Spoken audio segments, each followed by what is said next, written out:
Demander un visa pour voyager en Russie n'est vraiment pas compliqué. Que ce soit pour les affaires, les études ou encore le tourisme, vraiment, c'est pas compliqué de le faire comme beaucoup de personnes le laissent penser. Alors, dans cette vidéo, je vais vous expliquer comment réunir vous-même vos propres documents pour pouvoir aller faire votre demande de visa à n'importe quel moment dans l'ambassade de la Russie de votre pays. À plusieurs occasions, nous avons entrepris des démarches pour la demande de visa de beaucoup de personnes avec qui nous avons travaillé déjà jusqu'ici et ceux même qui sont en train de vouloir arriver à la rentrée prochaine. Nous les avons aidés à monter chacun d'entre eux leur documentation pour pouvoir aller faire la demande de visa qui n'est vraiment pas très compliquée comme beaucoup de personnes le font penser entre guillemets. Et nous allons essayer ici avec vous de vous expliquer comment est-ce que vous pouvez réussir à monter votre document en moins de 2 jours, en moins d'une journée. Bon, ça dépend aussi des bureaux ministériels dans votre pays, de la façon avec laquelle on gère la documentation dans votre pays pour pouvoir ne pas perdre du temps. Mais de toutes les façons, une fois que vous avez réuni tous les documents qu'il faut pour le faire, sachez-le, rassurez-vous, ce n'est pas compliqué de faire la documentation pour faire sa demande de visa. Alors, suivez-nous jusqu'à la fin pour pouvoir savoir comment le faire. Avant de s'attaquer à la vraie question qui nous réunit ici aujourd'hui, nous allons répondre à quelques petites questions également qui vont pouvoir nous aider à entrer dans le vif du sujet.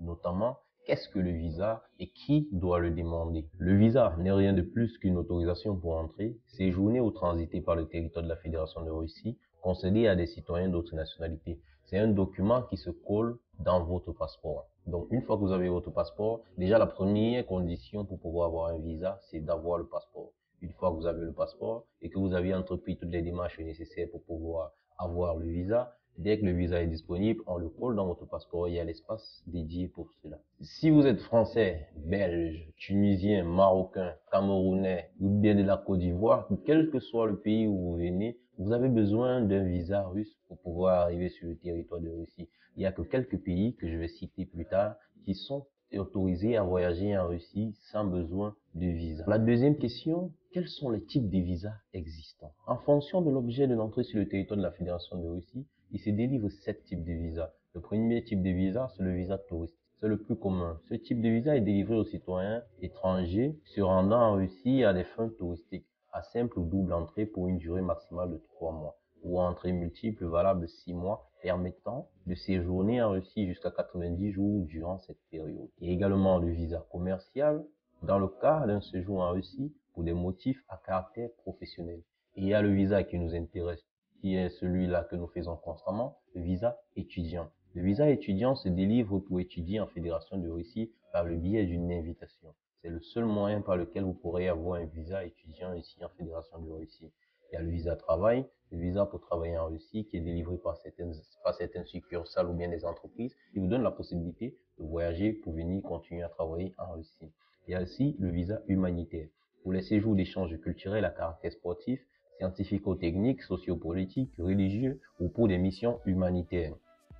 Il y a des voyages privés, des visas pour des voyages privés qui sont délivrés aux personnes invitées par des particuliers de nationalité russe et qui résident sur le territoire de la Fédération de Russie. Les visas de transit. Pour une escale sur le territoire de la Fédération de Russie, lors d'un transit à destination d'un autre pays, non nécessaire pour les étrangers qui font escale à l'aéroport sans sortir de la zone internationale, ou qui suivent le territoire de la Russie sans escale. Tous les visas se sollicitent de la même façon. L'unique différence réside dans l'obtention de la carte d'invitation touristique, encore appelée voucher touristique, ou confirmation de l'organisation russe exerçant des activités de voyagiste, qui devra être émise par l'hôtel dans lequel vous serez hébergé dans le cas de voyage touristique, par l'entreprise russe qui vous accueille dans le cas de voyage commercial ou par l'institution éducative russe de destination dans le cadre d'un voyage étudiant. Où solliciter le visa? Si vous êtes un particulier, vous sollicitez le visa auprès des consulats de l'ambassade de la Russie dans votre pays, aussi bien qu'auprès des centres de visa pour la Russie. Une entreprise indépendante qui collabore avec les consulats et possède des bureaux. Dans chaque pays, il y a le site de l'ambassade de la Fédération de Russie. Et sur tous ces sites, vous avez la possibilité de voir à combien s'élèvent les coûts pour pouvoir faire votre visa. Donc, si vous partez par exemple au Cameroun, vous tapez ambassade de la Fédération de Russie, vous verrez les différents prix qui sont affichés pour pouvoir faire votre demande de visa.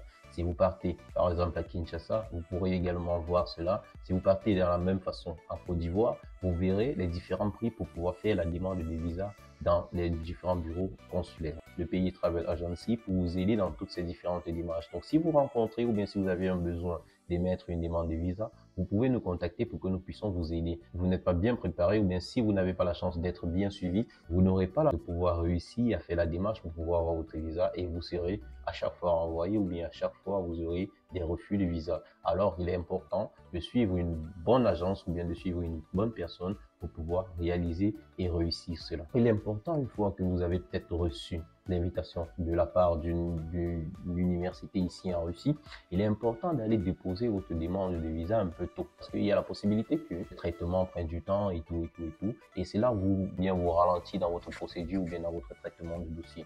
Donc, c'est important que une fois que vous avez peut-être votre invitation, ça c'est pour le cas des étudiants, dès que vous avez votre invitation, il est important de rapidement partir faire sa demande de visa. Oui, c'est vrai, quand on donne le visa, il y a encore un certain temps avant que vous puissiez voyager, mais c'est toujours bien de le faire un peu plus tôt, du moment où vous avez déjà réuni toute votre documentation.